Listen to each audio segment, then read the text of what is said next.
এখানে আমরা এবার উপবৃত্ত নিয়ে আলোচনা করব। উপবৃত্ত দুই রকম ভাবে উপবৃত্ত ডিজাইন করা যায়।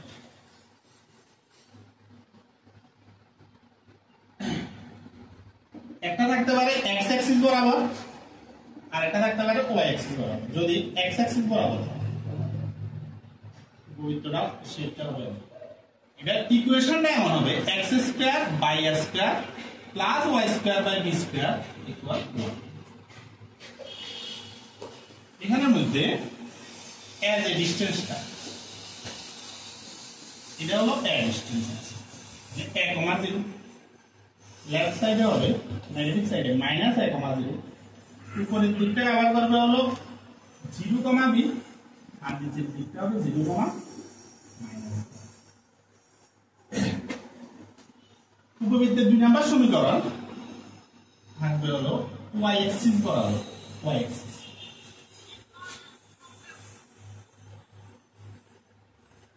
y axis x dash y dash। এখানে যদি এই ডিসটেন্সটা a হয়ে থাকে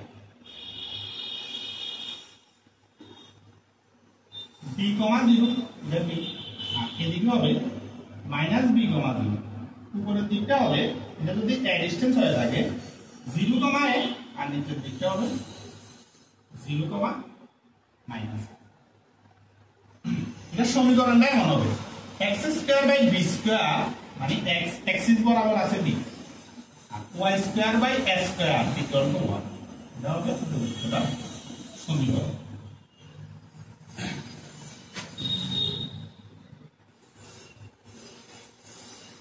উপবৃত্তের সমীকরণ পরস্পর এই সমীকরণ আর উপবৃত্তের সমীকরণের মধ্যে তফাৎটা দেখো। বৃত্তের সমীকরণ আর উপবৃত্তের সমীকরণ। বৃত্তের সমীকরণ যদি বৃত্তটা মূল বিন্দুগামী হয় মানে x minus h y minus k whole square equal to r square থাকে, আর হলো বৃত্তের ব্যাসার্ধ।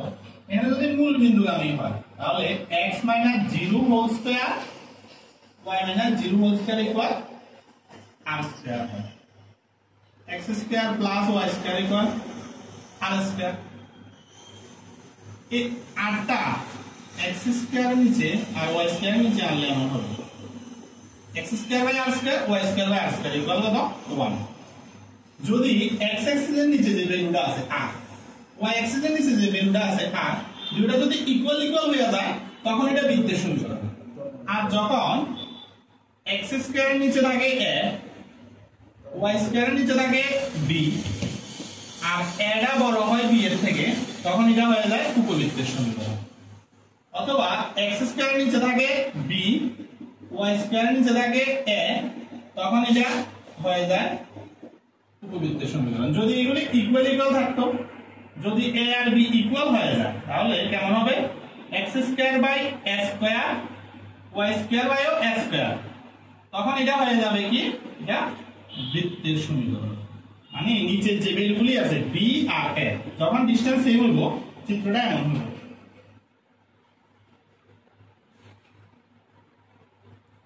এটা a এর ভ্যালু আর এটা b এর ভ্যালু, যখন ডিসটেন্স সেম হয়ে যাবে তখন সবগুলি হয়ে যাবে a ডিসটেন্স আছে।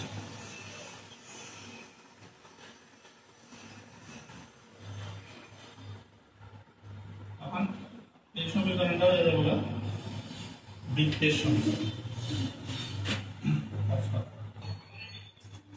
এই সমাকলনের প্রয়োগের মধ্যে আমরা মেইনলি বের করব হলো কোন একটা জায়গার এরিয়া বের করব। যেমন ধরুন একটা বৃত্ত বলবে যে x অ্যাক্সিস আর বৃত্তটা আর প্রথম পাদে অবস্থিত অঞ্চলের ক্ষেত্রফল, এই ক্ষেত্রফলটা বের করতে বলা হবে। অথবা বৃত্তের ক্ষেত্রফলের ভ্যালু যদি তোরে তো যদি জব হয়ে যাবে হ্যাঁ দাদা স্টার্ট। প্রয়োগের মাধ্যমে আমরা কোন একটা অঞ্চলের এরিয়ার যে ক্ষেত্রফলটা এই ক্ষেত্রফলটা বের করব। যেমন ধরুন একটা বৃত্ত, বৃত্তের সমীকরণ আছে। এবার বলবে যে প্রথম পাদে যে অঞ্চলটা আছে প্রথম পাদে আর x অক্ষের মাঝখানে যে অঞ্চলটা আছে এটার ক্ষেত্রফল বের করব। তো কিভাবে করব? এটা 0 0 মূল বিন্দু, এটা যদি দেয়া থাকে যে a, 0, যদি বৃত্তের ব্যাসার্ধ a হয়ে থাকে 0 a 0 - a -a, 0 তো তো ক্ষেত্রফলটা কিভাবে পাই নিব ইন্টিগ্রেশন দিব কতটুক থেকে লিমিট 0 থেকে a পর্যন্ত লিমিটটা আর এখানে যদি আমি x অ্যাক্সিস এর লিমিট নিয়ে যাই তাইলে দিব হচ্ছে y dx আর একটা জিনিস দেখতে হবে কি যদি আমরা x অ্যাক্সিস এর লিমিট নিই তাহলে ইন্টিগ্রাল লিমিট যদি x অ্যাক্সিস এর নিয়ে যায় x অ্যাক্সিস বরাবর নিয়ে যায় তাহলে ইন্টিগ্রাল y dx আর লিমিটটা যদি আমি y অ্যাক্সিস থেকে নিই তাহলে ইন্টিগ্রাল দেব x dy এমন